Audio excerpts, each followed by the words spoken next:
Hello friends, आज फिर से आप लोगों का इस स्मार्ट सीटेट यूट्यूब चैनल में स्वागत है। तो मेरे भाई, हम लोग पिछले क्लास में पिछले वीडियो में इस 250 क्वेश्चन में से 50 क्वेश्चन की बात कर लिए थे।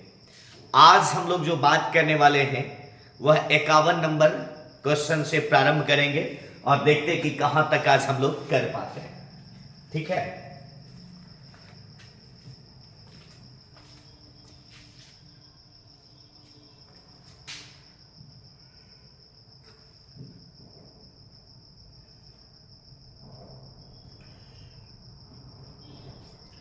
मेरे दोस्त, आज हम लोग आज से क्वेश्चन नंबर 51 की बात करेंगे। कहता है मानव के कंधे, कहता है मेरे भाई, मानव के कंधे का जोर डैश संधि का एक उदाहरण है। कोर संधि का, अचल संधि का, धुराग्र संधि का। तो अचल संधि कहते हैं फिक्स ज्वाइंट, यहां होता। धुराग्र संधि कहते हैं इसको। और ये जो कंधा का जोर है इसको कहते हैं कंदुक खलिका संधि, बॉल बेरिंग संधि। इसमें से एक गेंद वाला हिस्सा कटोरा में धंसा रहता। तो इसका उत्तर होगा उपयुक्त में से कोई नहीं, आपका आंसर हो जाएगा। ठीक है, आगे देखिएगा। मनुष्य के हाथ में कितनी अस्थियां, हड्डियां होती है? 21 होता है, 17 होता है या फिर 27? मेरे दोस्त, क्या होता है? तो हाथ में जो हड्डी की बात होती है वो 27 हो जाएगा। यहीं पर यदि कहेगा हमारे अंगूठे में कितना हड्डी, तो 2, और उंगली में कितना हड्डी, तो 3। ठीक है, आगे की बात करते हैं। कहता है चल जोर संधि में दो अस्थियों के बीच पाए जाने वाले स्नेहक तरल को क्या कहते हैं? तो ये हड्डी जो मूव करता है, ठीक है, इस ज्वाइंट में तरल भाग होता है। इस तरल भाग को क्या कहेंगे? साइनोवियल कहेंगे, सेरेब्रो स्पाइनल कहेंगे, इंटरस्टिशियल कहेंगे। तो क्या कहेंगे बाबू? साइनोवियल कहेंगे। ए नंबर हम लोगों का आंसर हो जाएगा। क्लियर? आगे देखिए, कहता है निम्नलिखित में से कौन सा आरेखित मांसपेशियों का एक उदाहरण है? आरेखित मांसपेशी, ठीक है, भुजाओं की मांसपेशी को, नेत्र में पुतली की मांसपेशी को, हृदय संबंधी मांसपेशी को, उपरोक्त में से एक से अधिक या फिर कोई नहीं। इसका जो होगा वो होगा बाबू नेत्र में पुतली की मांसपेशी को आरेखित कहा जाता है। मानव शरीर में गतिविधि और हाथ आंख का समन्वय के लिए कौन सा अंग जिम्मेवार है? कह रहा कि हाथ और आंख को समन्वय कौन करता? तो हमारा मस्तिष्क करता है। कौन करता है बाबू? मस्तिष्क। विकल्प नंबर सी हम लोगों का आंसर। निम्नलिखित में से कौन सी संयुक्त हड्डी केवल एक दिशा में मुड़ सकती है? मतलब कौन सी वो संधि है जो एक ही दिशा में मुड़ेगी? धुराग्र संधि, प्रियान संधि या फिर कब्जे वाली संधि? तो इस संधि को कहते हैं हिंज संधि या कब्जे वाली संधि, और यह एक दिशा में गति करता है। विकल्प नंबर सी हम लोगों का आंसर। मानव शरीर के फीमर की हड्डी को कौन सा हड्डी कहा जाता है? फीमर को कलाई की हड्डी कहते हैं, कंधे की हड्डी कहते हैं या फिर जांग की हड्डी कहते हैं? तो मेरे दोस्त, जांग की हड्डी को ही फीमर की हड्डी कहा जाता है। विकल्प नंबर बी हम लोगों का आंसर होगा। ठीक है, आगे देखिएगा। टार्सल के बारे में कह रहा है। क्या कह रहा है बाबू? टार्सल हड्डियां शरीर के किस भाग में पाई जाती है? कान में पाई जाती है, सिर में पाया जाता है या फिर पैर में पाया जाएगा? तो ये बाबू टार्सल पाया जाता है पैर में। नीचे वाला पंजा का जो भाग होता है उसी में टार्सल पाया जाता है। ठीक है, कह रहा है मेरे भाई, वह रेशेदार संयोजी उत्तक जो अस्थि को अस्थि से जोड़ता। रेशेदार उत्तक जो संयोजी उत्तक होता है उसको स्नायु कहेंगे, सिरा कहेंगे या फिर धमनी? तो मेरे दोस्त, उसको स्नायु कहते हैं। क्या कहते हैं, अस्नायु। ठीक है, विकल्प नंबर ए आपका आंसर।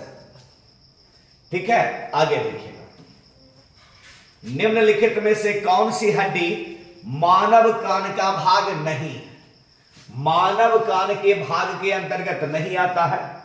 पहला कहते हैं रकाब, दूसरा स्थूल और तीसरा ककुल।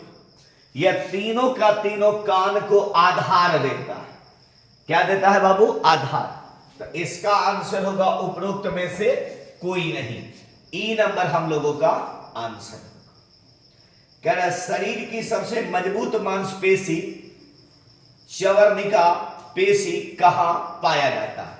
सबसे मजबूत मांसपेशी हम लोग छोटे स्तर से ही पढ़ते आ रहे हैं। जबड़ा होगा, हाथ होगा या फिर जांघ होगा। तो सबसे मजबूत जो होगा वो होगा जबड़ा। ए नंबर हम लोगों का आंसर। ठीक है, अगला क्वेश्चन मेरे भाई बताना फटाक से। कहता है जब हमें अत्यधिक ठंड लगती है या हम भयभीत होते हैं तो कौन सी मांसपेशियों के सिकुड़ जाने के कारण रोंगटे खड़े हो जाते हैं। सही बात है भाई कि हम लोग को जब ठंड लगता है तो ये सिकुड़न वाला पार्ट आता है। किसके कारण, एपिडर्मिस के कारण, इरेक्टर पीली के कारण, इलास्टिन के कारण, या फिर एक से अधिक या फिर कोई नहीं। क्या होगा मेरे भाई, तो सिकुड़न जो होगा वो होगा इरेक्टर पीली। बी नंबर आप लोगों का आंसर हो जाएगा। ठीक है, आगे की बात करते हैं। कह रहा है मेरे भाई दांत की जड़ किस पदार्थ से आच्छादित होती है, डैंटिन से, पल्प से या फिर सीमेंट से। ठीक है, डैंटिन से होगा या पल्प से होगा या फिर सीमेंटम से। इसका आंसर क्या होगा बाबू, सीमेंटम। सी नंबर आपका आंसर। कह रहा है मेरे भाई त्वचा की सबसे बाहरी परत। तो त्वचा की मूल रूप से 3 परतें हमारे शरीर में पाई जाती है और इसमें से सबसे ऊपर वाले कारक को क्या कहेंगे, एपिडर्मिस, डर्मिस या फिर उत्तक। क्या सही आंसर होगा मेरे दोस्त, एपिडर्मिस। ए नंबर हम लोगों का आंसर हो जाएगा। ठीक है, हमारे चेहरे में कितनी हड्डियां होती है, चेहरे में प्रत्येक दिन क्लास में पूछा जा रहा है। 34, 24 या फिर 14। तो मेरे दोस्त 14 पाया जाता है। सी नंबर आपका आंसर होगा। कह रहा है कार्यात्मक वर्गीकरण के आधार पर मानव शरीर में कितने प्रकार के संयुक्त जोड़ पाए जाते हैं। तो संयुक्त जोड़ की संख्या 4 होगा, 3, 9 होगा या फिर 3। तो संधि भी 3 और त्वचा की परत भी 3 ही होगा। ठीक है, आगे देखिए मानव त्वचा में परत। अभी तुरंत हम लोग 2 क्वेश्चन पीछे गए हैं। मानव त्वचा में परत बाबू क्या होगा, तो 3 परत होगा जो कि विकल्प में नहीं है। इसका आंसर होगा उपयुक्त में से कोई नहीं, ई नंबर आपका आंसर। अंडाशय द्वारा कौन सा कार्य किया जाता है। क्या कह रहा है बाबू, अंडाशय द्वारा कौन सा कार्य किया जाता है। प्रोजेस्टेरोन का स्राव, एस्ट्रोजन का स्राव या फिर डिंब का निर्माण या फिर एक से अधिक या फिर कोई नहीं। मेरे दोस्त अंडाशय द्वारा तीनों के तीनों कारक किए जाते हैं, अर्थात इसका आंसर होगा डी नंबर, एक से अधिक आपका आंसर हो जाएगा। ठीक है, आगे देखते हैं।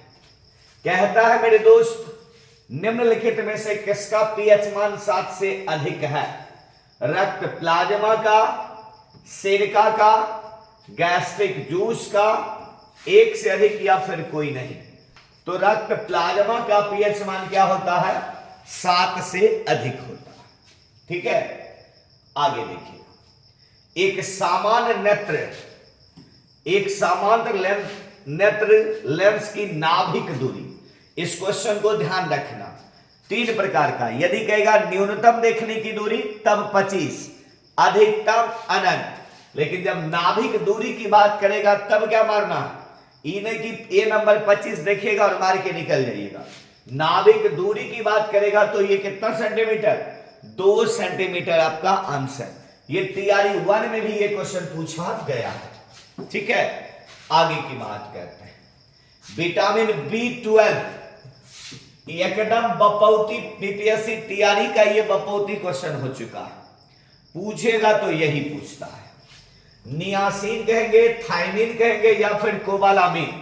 तो हम लोग सब लोग जानते हैं कि विटामिन B12 का नाम क्या होता है, साइनोकोबालामिन। विकल्प नंबर बी आपका आंसर होगा। ऊर्जा उत्पादन के लिए कोशिका प्रायः किसका उपयोग करती है, कह रहा ऊर्जा उत्पादन। ऊर्जा हमको किससे मिलती है, वसा अम्ल से, एमिनो अम्ल से या फिर ग्लूकोज से।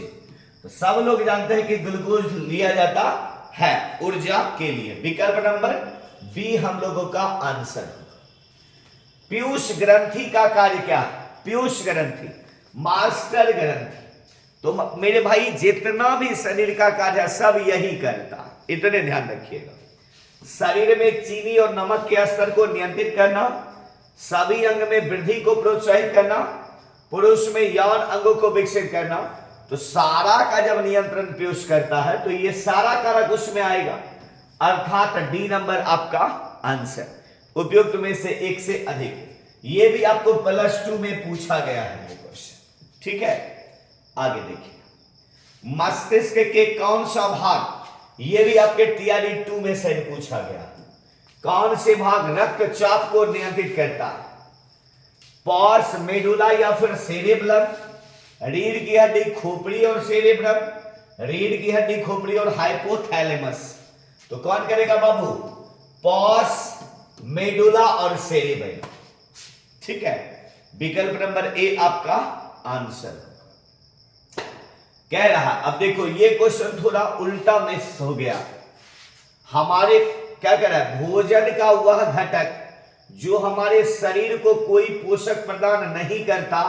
अब देखो यहां से शुरू करेंगे, ठीक है। पहले ये पढ़ेंगे, भोजन का वह घटक जो हमारे शरीर को कोई पोषक तत्व प्रदान नहीं करता है, फिर भी हमारे भोजन में वह आवश्यक।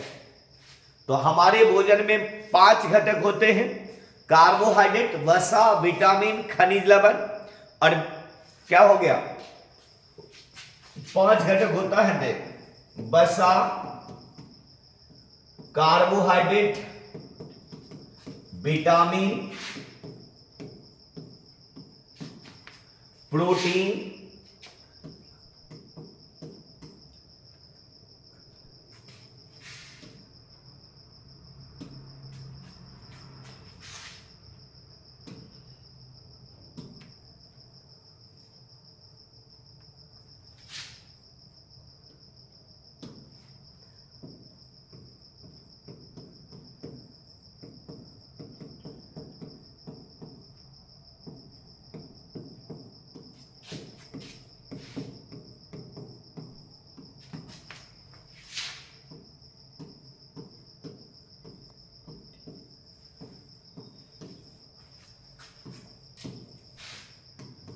विटामिन।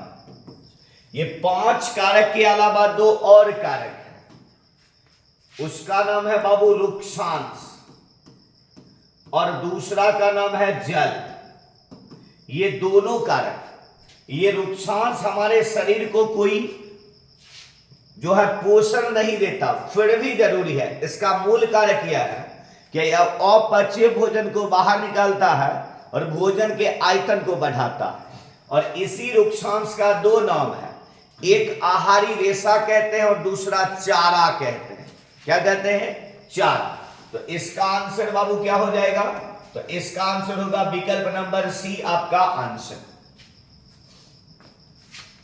ठीक है, क्या आंसर हो जाएगा बाबू, विकल्प नंबर सी। तो आज हम लोग इस वीडियो में कुल 25 क्वेश्चन की बात किए हैं। ठीक है, शेष की बात हम लोग अगले वीडियो में करेंगे। तो ये जो वीडियो आपका है, यहां पर क्वेश्चन 51 से लेकर 75 तक की है। फिर मिलते हैं बहुत जल्द अगले वीडियो के साथ और आगे के क्वेश्चन के साथ। तो मेरे दोस्त, जाते जाते वही बात, यदि नए हैं, जुड़ना चाहते हैं और अभी तक नहीं किए हैं, लग रहा है कि आपको यदि यहां से फायदा मिलने वाला है, तो चैनल को सब्सक्राइब करें, लाइक करें और दोस्तों में शेयर जबरदस्त करें। तो फिर मिलते हैं बहुत जल्द अगले क्लास में, तब तक के लिए धन्यवाद।